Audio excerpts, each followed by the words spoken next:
What if a house knew your name? What if it whispered for you to come inside and never leave?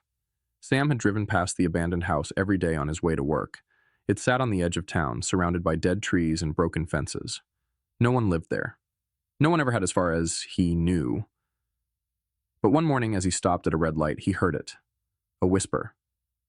Sam, come inside. His blood ran cold. He looked around. His car was empty. The street was silent. But the whisper had been real. It had come from the house. He shook his head and drove on, just his mind playing tricks. The next day he heard it again, louder this time. Sam, come inside. That night he couldn't sleep. The voice echoed in his head. By morning, he had made up his mind.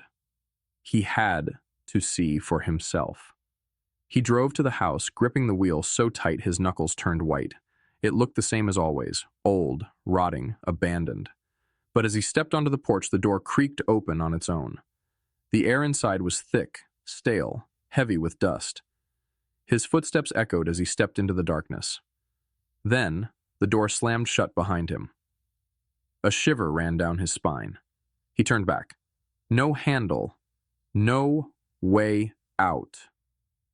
Sam, we've been waiting. His heart pounded. The voice came from deeper inside the house. He forced his legs to move, following the sound. Then he saw them. Figures, shadows, standing in the corners of the room. Dozens of them. Their hollow eyes locked onto him.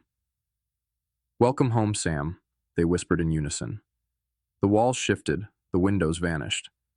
The house wasn't abandoned. It had just been waiting. And now, it had him.